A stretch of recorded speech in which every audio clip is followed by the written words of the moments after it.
Ah, pas de colis, pas de mécanique. On va pouvoir se faire plaisir un peu.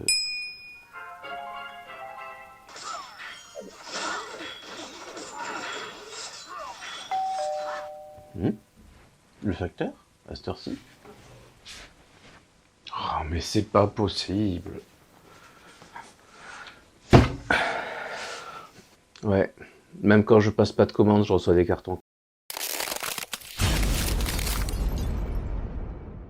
C'est marqué ici. C'est l'ami Briseur RC qui m'envoie son petit joujou pour qu'on s'amuse avec les copains. Parce que demain, si tout va bien, on se retrouve au Bois de Rose. Et ben, je vais pouvoir, grâce à lui, tester cette machine que je trouve marrante, surtout une fois passé en brushless comme il l'a fait. Donc on va ouvrir le colis, regarder ensemble. Et puis, ce sera bien déjà.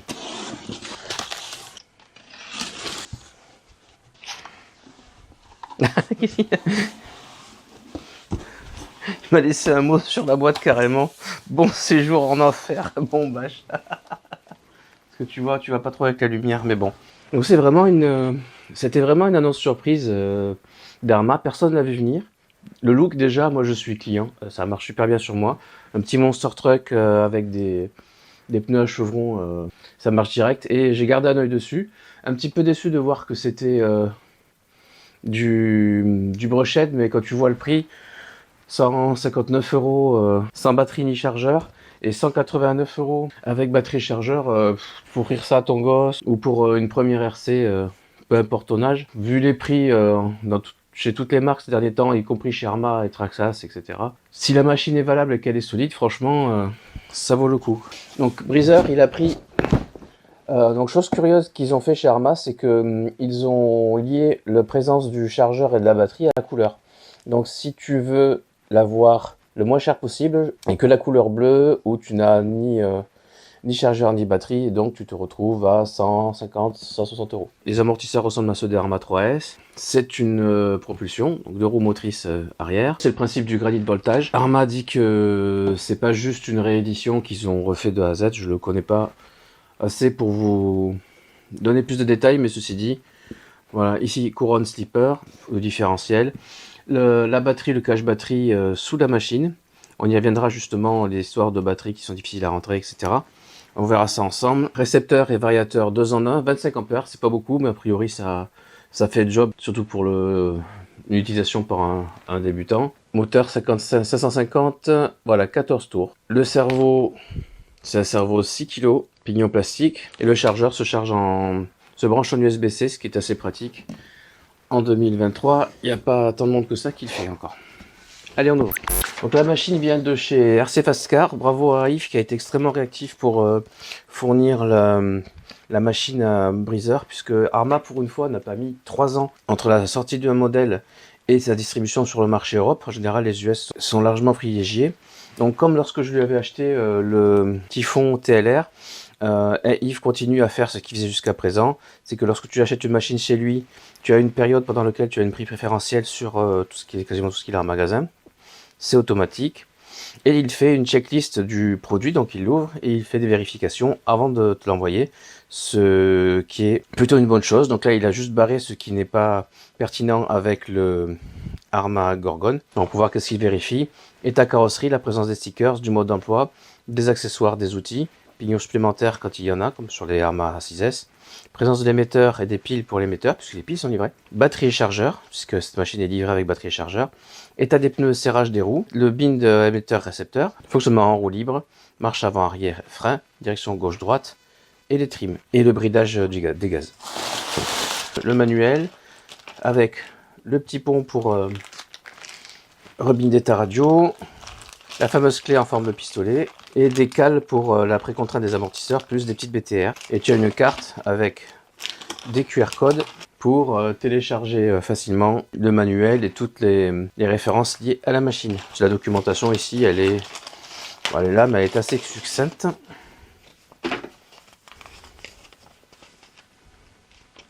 La vue éclatée de la machine avec toutes les refs. En général, j'aime bien celles qui sont faites par Arma, je m'y retrouve bien. Défaire le pignon, l'entre-dents, réglage du slipper, ok. Ici, en plusieurs langues. Le guide de démarrage, avec tout ce qu'il faut savoir quand tu débutes et que tu n'as pas toutes les notions de base de la RC, qui va de jusqu'à mettre les piles, régler la radio, utiliser la radio, l'ordre de mise en marche et d'extinction. Donc comme on dit toujours, la radio s'allume en premier et s'éteint en dernier. Fonctionnement du récepteur, allumer la radio, trim des gaz, etc. On a l'essentiel et au pire, ben, tu scannes avec ton téléphone les QR codes pour avoir plus, sinon tu vas sur le site Arma, il est relativement bien fait. Les petites batteries que Breezer m'a envoyées pour jouer avec, parce que c'était pas sûr que les miennes rentrent dedans. T'es un petit peu dégueu de ta prise XT, copain. Des Rodog 3S 5050C, elles sont vraiment toutes petites. Comparées aux Gen 6, elles sont un poil plus larges et à peu près aussi épaisses, sauf que là c'est des batteries coquées, donc c'est quand même un bel exploit. Et ça c'est une 2S, ok. Là, est-ce qu'il faudra que je les charge? Voilà, celle-là est storée. À mon avis, c'est le cas des autres aussi. Oh, t'as fait gaffe, celle-là, copain, t'as une cellule qui se déséquilibre un peu. 345, 358, 364. On va la charger gentiment. Et la 2S, 382, 380, pareil. Donc ça, à charger. Hop. Donc comme radio, lui, il m'a envoyé une Spectrum. C'est pas la même que le kit, hein, puisque, encore une fois, il faut le récepteur variateur 2 en 1. Mais lui, il a une Spectrum. Donc il a mis ça avec son combo 3S. Et voilà le bébé. Il a pris un shoot. Il a pas épargné pendant ses tests. Putain. Franchement, il se pose bien. Hein. Franchement. Il se pose super bien. C'est agréable à voir. Bon, c'est super fluide, mais ouais, les pneus sont. Il n'y a pas de mousse en fait. Ils sont juste pleins d'air. Et je pense que c'est ça qui fait que les réactions de la suspension sont super sympas. C'est qu'il y a un combo amortisseur pneumatique qui fait que bah, tout molletonne bien. Là. L'arrière est beaucoup plus souple, il redescend. Bah oui, il y a le moteur et tout le bordel, donc tout le poids est à l'arrière. Maintenant, les petits clips pour l'ouverture de la carreau. Donc là, en fait, là tu chopes le clip. Comment c'est foutu? Ça m'intrigue ce système. Hop là. Déjà pour l'enlever, ça vient tout seul. En fait, c'est un clip géant. Voilà. Et derrière, ça force un peu encore. Ah voilà. Il a fait des trous à carreau, Breezer. Donc c'est pas du Lexan hein, puisque ça marque, donc c'est de l'ABS ou. Vu le prix de la machine, il vaut pas mettre du Lexan, mais c'est dommage parce que elle a vraiment une chouette gueule et t'as envie de t'amuser avec et pas de l'abîmer quoi. Ah, ça me fait peut-être bizarre avec la caméra dans cet angle-là. Châssis poutre. Un peu comme le Funtech STX. Théoriquement, tu fais pas rentrer beaucoup de saloperies dedans. C'est sympa, tu peux le rouler un peu partout. Et au bois de rose où il y a beaucoup de poussière et de cailloux, ça va être une bonne chose. Là, je vois qu'il a tendu le gazon avec Breezer parce que j'ai de l'herbe dans j'ai de l'herbe dans le radiateur du Vario. Il a mis un bon ventilateur et je pense que c'est pas de trop parce que j'ai cru voir que ça chauffait quand même. En plus qu'il a mis un petit moteur. Tu le vois malgré le pneu, ouais. Il y a un 3652 et tu vois le hop là. Tu vois le 3652, il sort pas. Ce qui fait qu'il a dû lui meuler l'ouverture avec la Dremel pour faire passer les câbles. Donc si tu veux prendre cette machine et faire une conversion brushless, tu vas être tranquille, 3660, c'est parfait. Et là on est avec un 3500 kV. C'est trop. Franchement j'adore le. Je sais pas si ça va bien à la caméra, mais j'adore le voir se poser, c'est tout crème. Parfait, pour la maintenance, il se place super bien sur les supports les moins chers du marché, comme on a.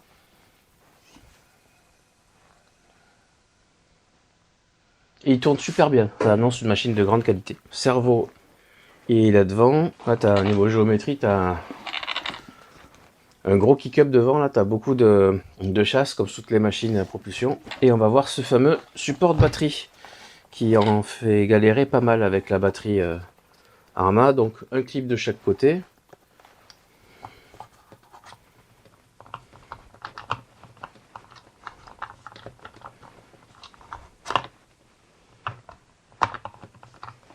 Ouais, en fait, ouais, tu fais venir la batterie avec. Donc lui, il est en DIN, ça veut dire qu'il faut que je trouve un adaptateur.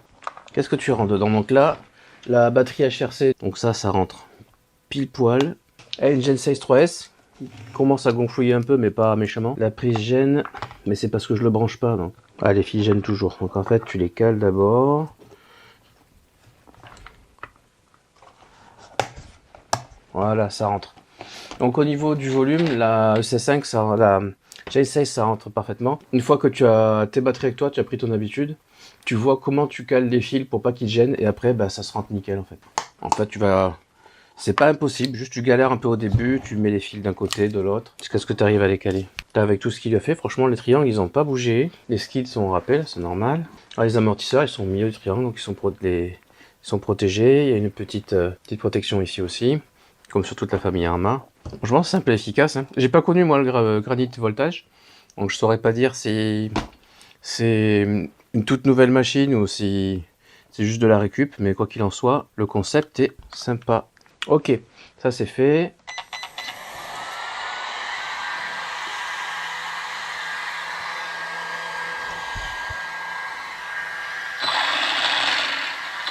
Oh, il démarre en souplesse, hein, c'est chouette.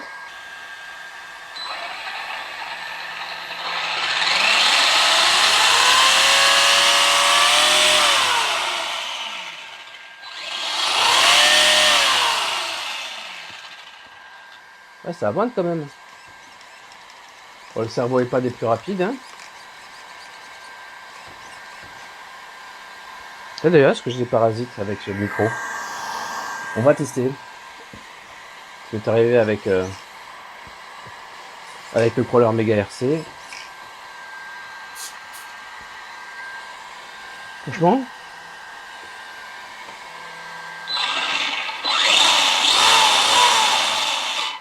après cette machine elle paye pas trop de mine au déballage à part esthétique, c'est plus à l'usage en fait qu'elle fait ses preuves parce que il y en a déjà quelques-uns qui l'ont, qui essayent de la casser et à part la carrosserie, ça a l'air de bien se passer. Faut dire qu'elle est toute en plastique, donc si ton plastique est de qualité correcte et qu'il a suffisamment de résistance pour pas trop flexer mais pas casser non plus, et ben ta machine elle est quasiment indestructible. Là je vois franchement les biellettes souples. Bah, c'est le même plastique que toute la gamme 6S, j'ai l'impression. Ah, les triangles, ils sont rigides, mais j'arrive à faire flexer un petit peu, très légèrement. Mais ouais, ce qui tue, par contre, surtout quand tu files ça à un gosse, c'est les pare-chocs là. Là, tu vois comment ça fait, c'est malin. Parce que t'as à la fois le petit cerclage là qui amortit, mais tu en as deux comme ça. Et là, il recule, mais avant qu'il casse, il faut que tu prennes une belle quiche. Hein. Oh, j'aime bien comment c'est fichu. Ça, le petit skid. Donc là, je te pare-choc arrière. Pare-choc avant, c'est lui qui va prendre le plus. Bah, pareil, il est souple. Hein. J'ai pas le petit décrochage de l'autre, mais c'est pareil, là, t'as une grande boucle. Franchement, si tu plies pas de tige d'amorto pour rien et tout. Ah, d'ailleurs, là, tiens, les plots, comment c'est fait. Le clips, en fait. Tu passes juste un. Clac et clac. Ouais, en fait, c'est ça. T'en passes juste un et c'est en place. C'est sympa, ça. J'aime bien. Allez, je pose la carreau, il y a encore la batterie dedans. Balance. Je vais tarer la balance avec le support. Voilà, 0. Et avec le Gorgone. J'ai à 2,736 kg avec la batterie. Pas beaucoup. Quand 3S, forcément, on est bien, quoi. Alors, en termes de taille, si je peux comparer à un crawler. Tout ce que j'ai en indice. Tu vois, là, en termes de taille, t'es plus large qu'un crawler.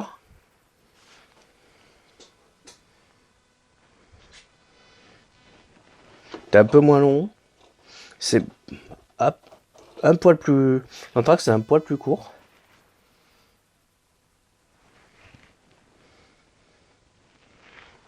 La carrosserie est moins volumineuse, mais c'est une question de proportion. Mais c'est vrai que par contre, t'es moins lourd. Plus de plastique. Hauteur à peu près la même. Voilà, je pense pas que j'ai plus à dire sur cette unbox. La machine a une... Franchement, cette RC a une bonne gueule. En main, ça fait pas quincaille. Ça, c'est chouette. Maintenant, ben, ça va être à moi de voir sur le terrain comment ça se passe. Mais je pense que je vais bien m'amuser. Et j'ai pas eu le temps de filmer. Vu tout ce que j'ai vu en vidéo chez Breezer et chez les autres, je pense que je vais bien m'amuser. Donc j'ai hâte d'être à demain au Bois de Rose pour l'envoyer dans tous les sens avec les copains. Le gorgone, putain. Allez, ciao!